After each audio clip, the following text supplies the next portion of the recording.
Haleluya. Oh haleluya. Haleluya. Mbalamusiza mwena mulinya rya Yesu Kristo umwana wa Katondo mulamu. Nze omusumba Benjamin Giramahoro okuvira ddala mu Beloved Church Muyinga Gasenyi. Era omukisa okuvira ddala kuna mulondo y'omukama gubere namwe mwena mulinya erya Yesu Kristo umwana wa Katondo mulamu uwo ye yafa era nazukira.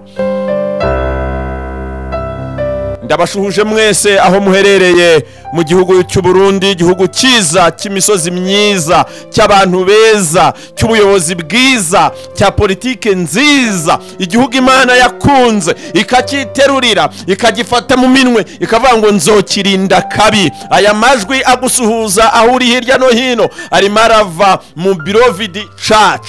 Ishengero Beloved Church rirakorera imuyinga mu bice bibiri. Igice cya mbere ni ku Mukoni, igice cya kabiri ni mu Gasenyi. Gasenyi aha kuri bariyeri y'igipolisi. Beloved Church ni isengero rifise inyigisho zishingiye ku bintu bitatu. Inyigisho ya mbere ni ukubwira abantu kuzibukira ikibi, kugendera hirya y'ikibi, kwihana no kwezwa bya buri munsi nk'inzira yonyine rukumbi, inzira imwe yonyine ijyana abantu mu ijuru.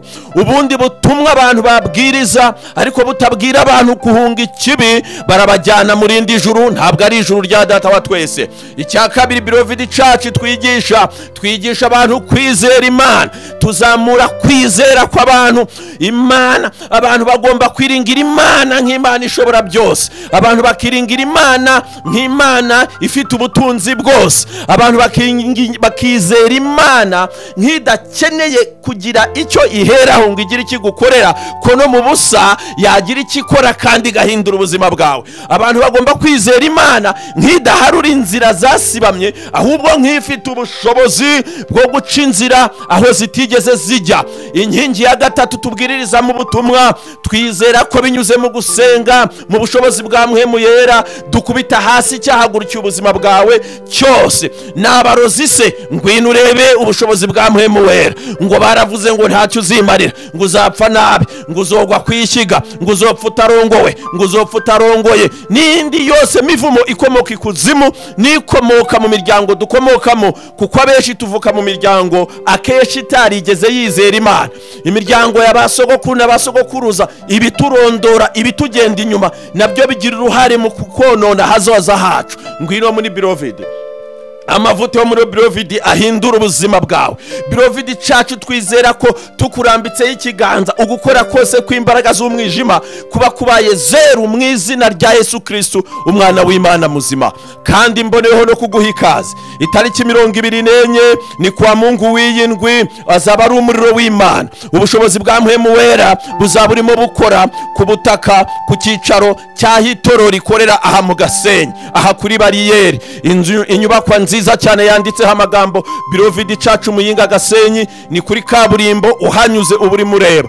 Abaririmbyi ni benshi, abaririmba ku giti cyabo, amakorari. Turafise umuvuga butumwa Pastor Joseph kuva muri Betani Ikobero, amavuta ye murayazi. Ni muze binyuze mu gusenga. Abapasitoro bazaba hari ku bwishi kugira ngo abarambureho ibiganza babatandukanye n'ikibi cyose kibarondora.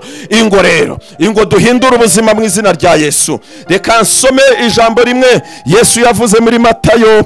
Yavuze ijambo rikomeye muri Matayo igice cya 11 umurongo wa 28. Ndaza gusoma muri Bibiliya itari Kirundi, ariko ndagerageza gusa nkaho ngerageza kugusoma, ariko ndimo nanasemura nanasigura.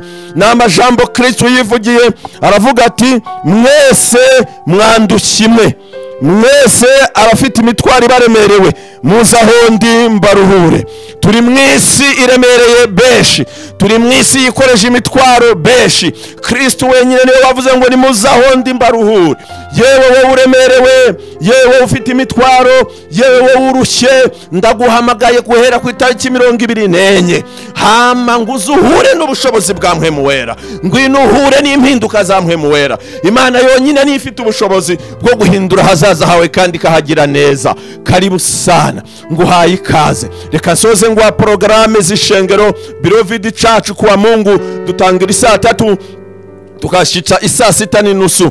Hama kuwa kane dukora icyo bita present worship, aricyo mwita louange adoration. Mu Ruganda tubyita ogusinza no gutendereza, kuva isaa 11 kugera isaa 1 tuba turi muri icyo gikorwa. Kandi kuwa gatandatu kuva isaa 3 kugera isaa 6 dukora icyo bita counseling mu ndimi z'amahanga, ubujyanama, gutanga umwanya tugatega amatwi abantu tukumva ibibazo byabo tukabagira inama, twaheza tukabasengera. Hama après-midi kuwa gatandatu samedi Saturday afternoon abantu bari mu practice, abaririmbyi, abafite impano zo kuririmba, karibu turabararitse. Abantu barimo basubiramo indirimbo bitegura nanone kuwa Mungu kongera guhura n'ubushobozi bw'Imana. Karibu turakuraritse. Tuguhaye ikaze muri Beloved Church, tuguhaye ikaze mu ishongero ribaho mu buzima bw'urukundo, tuguhaye ikaze mu ishengero ryemera ubushobozi bwa Mpwemu Wera, tuguhaye ikaze mu ishengero ryemera ko inzira imwe ijya mu ijuru n'ukuzibukira ikibi.